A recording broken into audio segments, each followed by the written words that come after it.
Rob Ellis, Tone to Shields. We are Sports Take, JAKIB Sports YouTube Network, hanging out with you on this Monday. Massive game tonight with a lot of subplots, a lot of implications, and who better to talk to than the man who covers the Eagles as well or better than anybody.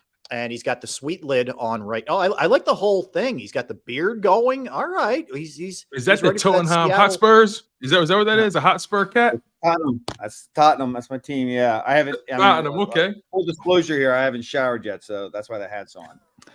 We like that look, Jeff. A little edgy. It's you got your grunge look going for Grunge, Seattle. yeah, I'm out here in grunge. Seattle, right? Yep. Yeah. Perfect. All right. So again, you can follow Jeff at Jeff_McLane and of course, Inquirer.com. Jeff, I want to start with, there's a bunch of things to get to, obviously, but I want to start with the Desai Patricia thing and quote in your story from a source of yours, Sean's smart and guys like him, but he doesn't carry himself with confidence. And some players started to feel that out. How big was that part versus X's and O's when it came to this decision that the Eagles made? Well, I think they tie in together. And how you call a play, how you call your plays, how you scheme. A lot of that depends on confidence. Now, you could say that maybe he's not confident because of the personnel that he has, especially in the back seven, to look at this fairly. But that was not just like a rando person sending me telling me that, and that was something actually I had heard the last couple of weeks as I've been digging into this topic about Sean Desai and whether he's the guy or not, is that the players just again, they like Sean's smart. He understands ball.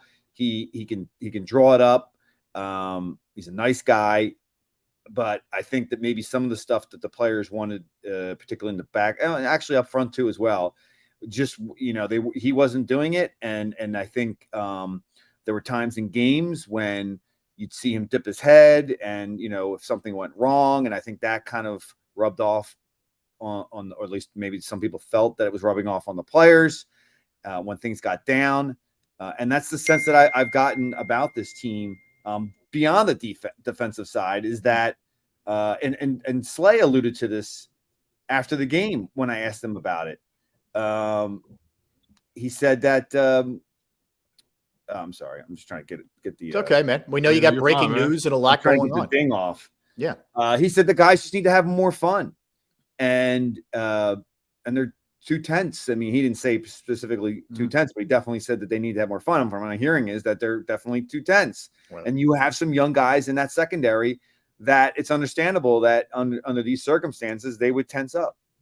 It's fascinating. Rob and I were talking about this earlier, the fact that your run defense was number one in the league, and you were giving up around 60, 65 rushing yards per game prior to the bye. And all of a sudden, you kind of just fall off a cliff. You're giving up around 140, 150 yards per game over the past several matchups, I guess. And you mentioned Sean Desai. They know he's a smart guy. They know he understands ball, but is it possible that, the message was there, but the messenger, it just wasn't connecting? Is that fair to say? Yeah. And I think, again, the fair questions to have about Sean and ones that we'd asked when they hired him was like, he had been the defensive coordinator in Chicago. Here's this guy kind of had a meteoric rise in the coaching ranks, never, played some high school football, but kind of took an untraditional route to coaching, was at Temple getting his doctorate in education, had this itch he wanted to scratch, became an unpaid intern doing like the lowest possible duties that you can imagine, and worked all his way up to the point where he was, again, the Bears defensive coordinator. He was out after 1 year with Matt Nagy. But, how well do we know Sean Desai? How well does Nick know him? Nick didn't even meet him until he started interviewing him. And I guess, one of the fair questions is like, well, how will this guy relate to NFL players? Here's this Indian American, the first ever to be a coordinator, to be this high in the coaching ranks in the NFL. And I'm not saying that players look at him because he's Indian American or whatever it is, because honestly, when you talk to Sean, it's just like that's the last thing you probably think about him. But that being said, he hadn't played at a high level. You know, does, when he's trying to kind of convey what he wants, does it lose a little bit when it's not, your prototypical football guy? I think those are fair questions to ask. Jeff, the timing. Nick Sirianni, and as you pointed out in your story, essentially backed him when this line of questioning came down. Sean Desai was there, and in front of the media, discussing game plan and what was going on. How did this play out? Why was he there if this happened earlier in the week, or do you think it happened later in the week?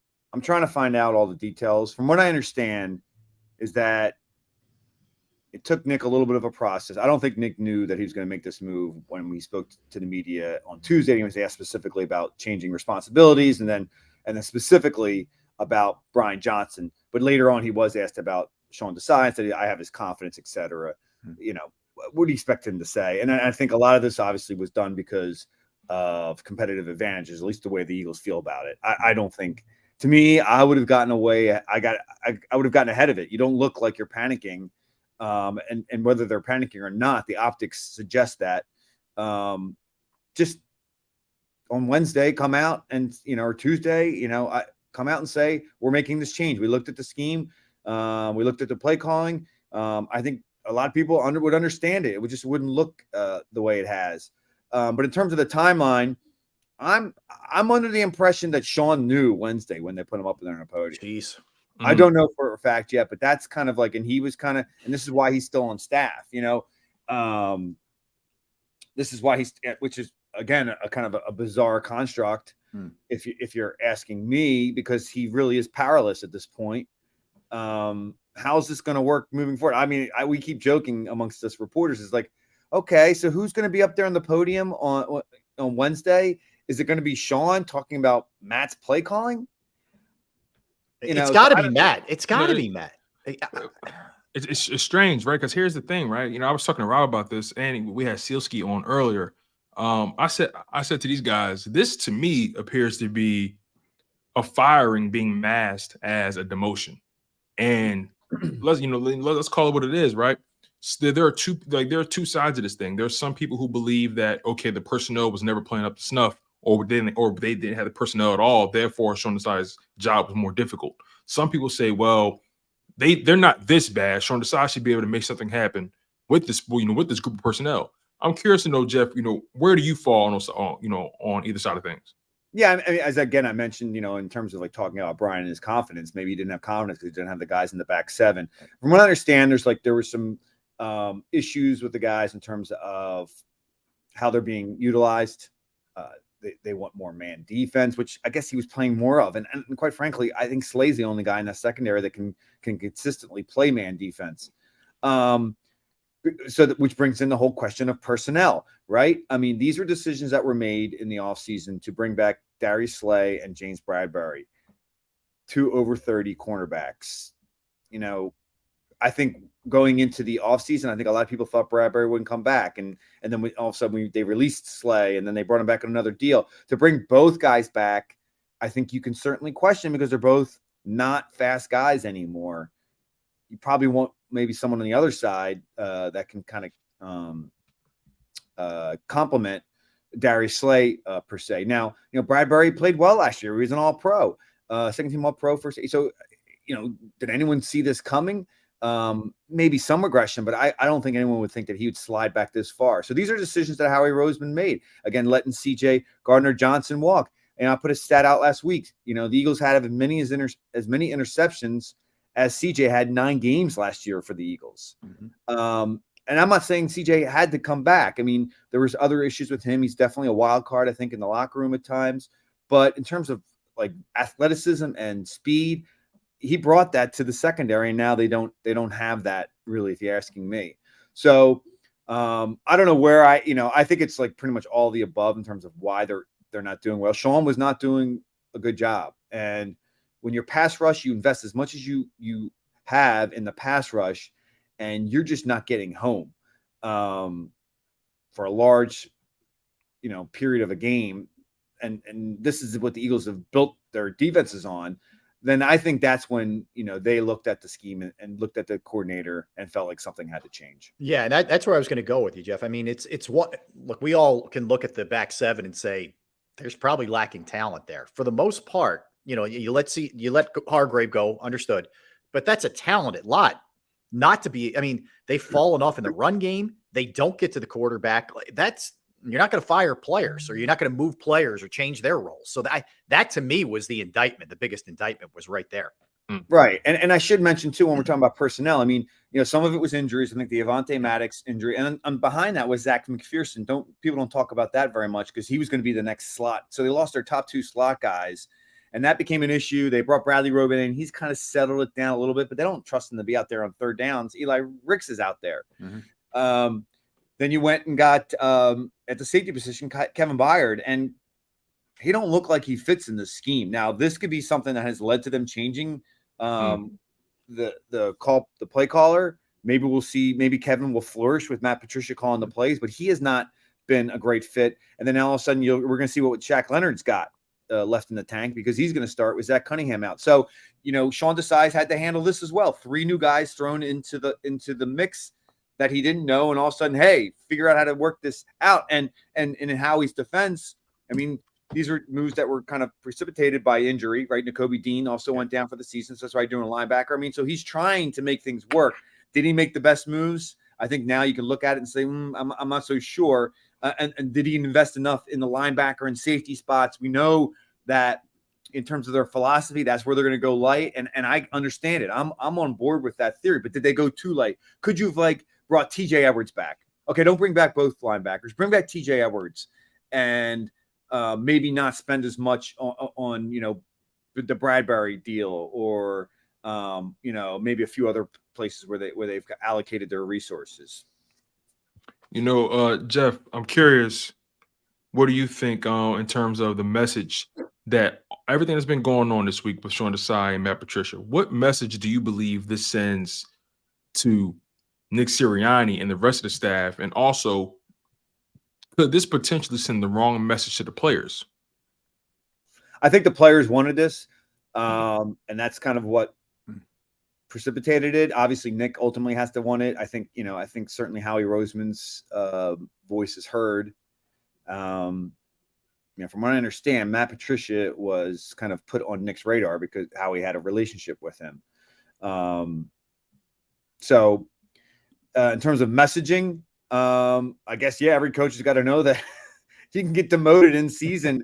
I mean, it was just 4 weeks ago, Sean Desai was a hero for limiting Patrick Mahomes in the second half. And everyone thought, okay, it was really the offense was the problem, not the defense. And then all of a sudden, I mean, it's just kind of, it went spiraling downhill very fast. Now, that being said, there were points during the season, the first couple months, the Washington games, I was wondering, what's he doing here? How's Sam Howell carving him up? And even if you look at that Chiefs game, I mean, he had a bad call on that one where Valdez Scantling dropped it. Valdez Scantling dropped it in the end zone. I mean, that's 7 points. There were drop passes. If some of those get completed, we're not talking about Sean Desai. The Gabe Davis drop, or the Gabe Davis miscommunication. I mean, between Josh Allen. That was a Bills game. Situation.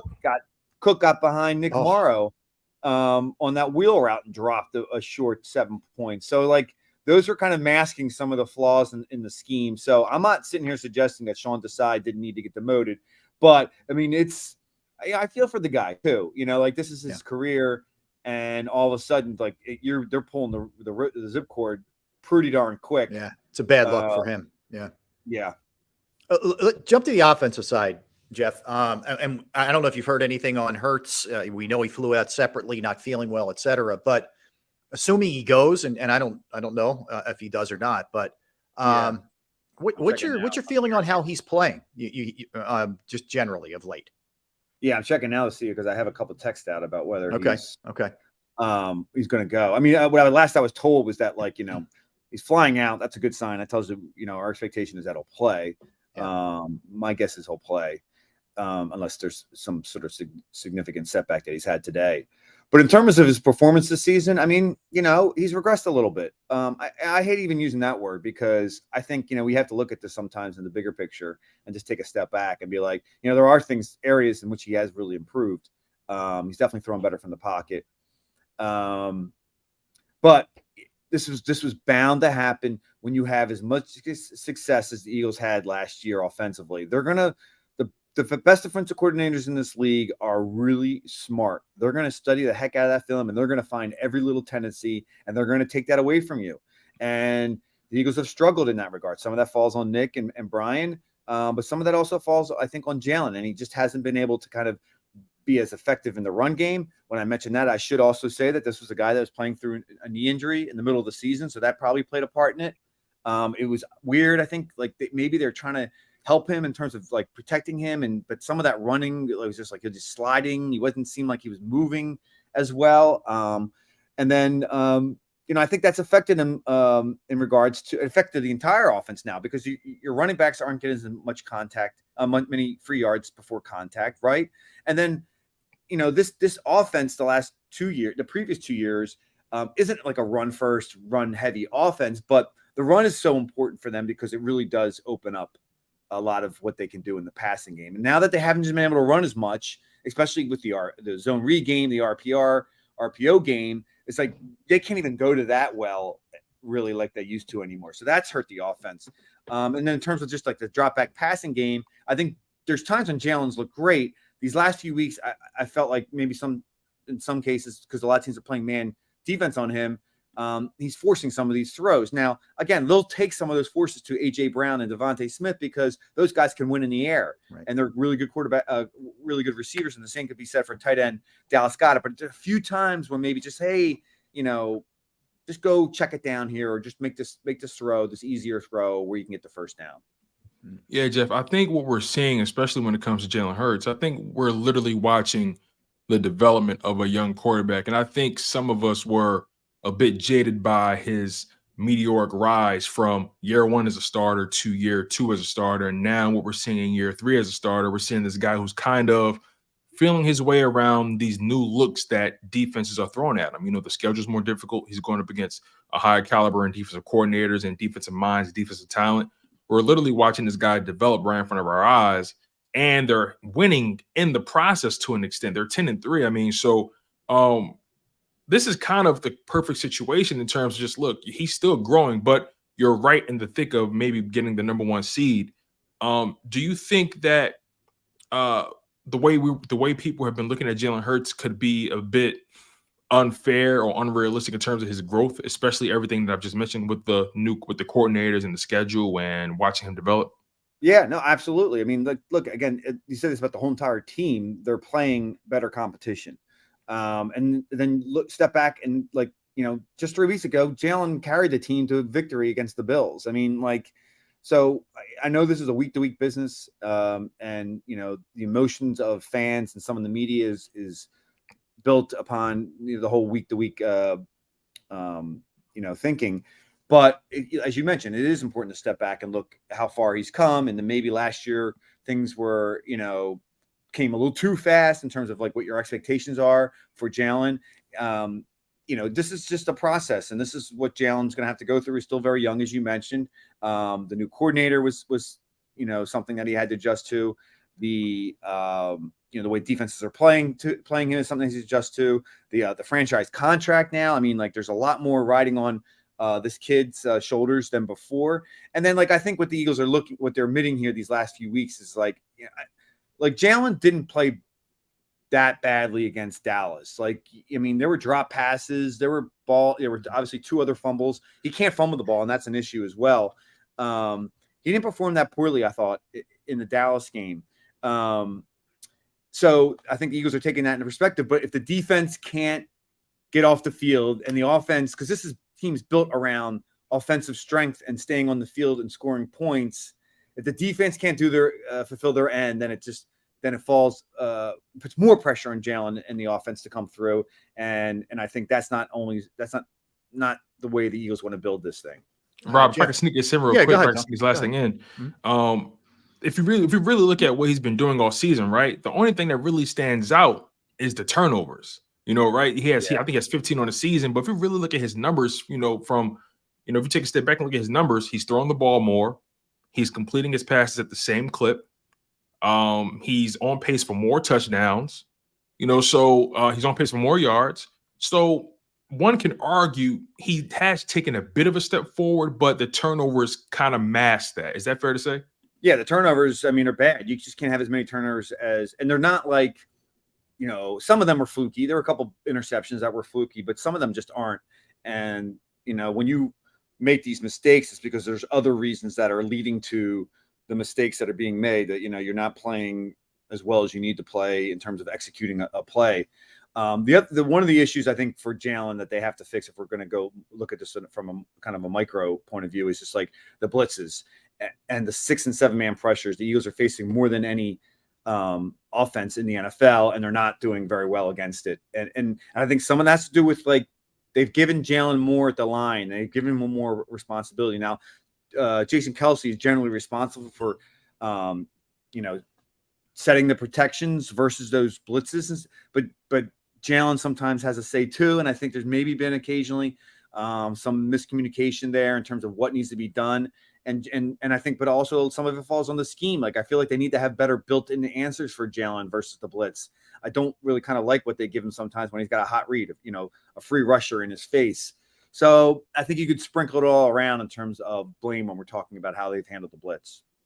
All right, Jeff, last one from me, and we appreciate you giving us some time here. I know there's a lot of variables tonight, but feel like a win to you? Where do you fall on this game tonight for the Eagles? Well, I opened up my prediction when I handed it in on Friday by picking a victory. Since then, we found out that Slay had knee surgery. We found out Jalen Hurts is sick, and we found out that the Eagles have changed their defense. Yeah, nothing's really changed. So I'm like, in the edge here. But Geno Smith is probably not going to play. That's obviously a big loss for the Seahawks. You're looking at the numbers, looking at the way that who they've beaten, who they've lost to. It's just like, this is not a great team. And I think defensively they're very susceptible, especially up the middle. You can really attack those safeties. They miss tackles. They try and jump routes, and I just feel like there's an opportunity here for the Eagles to really have some explosive plays offensively if they do their jobs and don't turn the ball over. They make mistakes, then yeah, all bets are off. And then this could be just the perfect recipe for Matt Patricia jumping in there. I mean, obviously, playing in Seattle is tough. The 12th man is one of the best home field advantages in the NFL. So I take that in consideration. They still have Bobby Wagner. They still have some talent on that. Offensively, they still have DK Metcalf. They still have Tyler Lockett. They have some talent on that side of the ball. But with no Geno Smith, and look at that offensive line. There's some really cracks in the middle of it. I feel like the Eagles defense can get after Drew Lock. All right. Sounds good. Listen, we appreciate it, Jeff. Always safe flight back, Thank you so much, Jeff. And who knows what next week has in store. Yeah.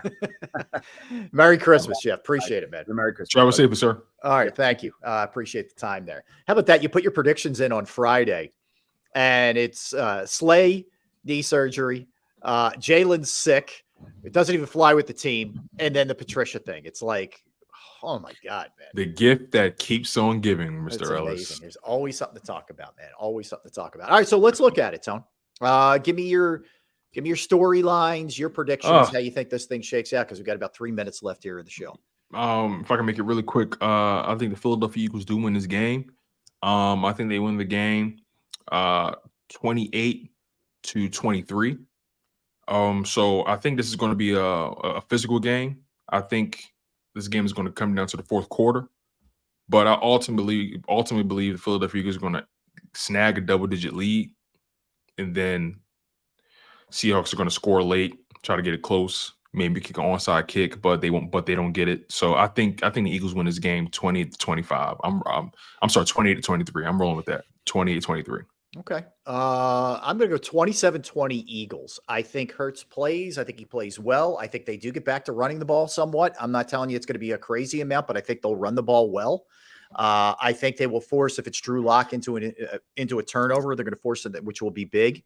I think you're going to see Metcalf and the receiving crew for Seattle are going to do some damage, but I don't think they're going to go nuts. And I think you're going to see the pass rush return for the Eagles, which means Reddick will keep doing what he's doing. I think Josh Sweat, maybe this serves as a little bit of a wake-up call to him. But listen, in terms of like just handicapping this game, it's a challenge because there are so many things. We still don't know officially if Geno Smith's going to play or not. We don't know if Jalen's going to play or not. we do know that it's going to look different defensively, but what exactly is going to look different about it? So it's a hard game to predict. My gut tells me Eagles. I don't see the Eagles losing 3 straight. I think this team's too good. I think they're better than Seattle. Plain and simple. I think they're better. So what's your prediction one more time? I want to write this down. 27-20. 27. The Eagles win this thing 27-20. Yeah. Okay. I think that all right. So you and I have them scoring about the same amount of points. Okay. Yeah. That's reasonable. Yeah. I think that's fair. But no, I expect we'll be talking about a win tomorrow, and no doubt a million storylines, especially everything that's setting up as of right now. Man, we still have 6 hours to go until this bad boy is kicked off, but we will get through it. We will get through it. All right. I want to thank everybody in the chat, everybody streaming, everybody listening. Don't go anywhere, because we have the National Football Show with Dan Cilio. Tone will be a part of that as well. So everybody, appreciate you. Have a great rest of your Monday. And again, same time, same place, with a full breakdown tomorrow of everything that happened in this Eagles game. So we will look forward to seeing you tomorrow. All right, everybody, have a great rest of your Monday. We are Sports Take. Thanks. Appreciate it.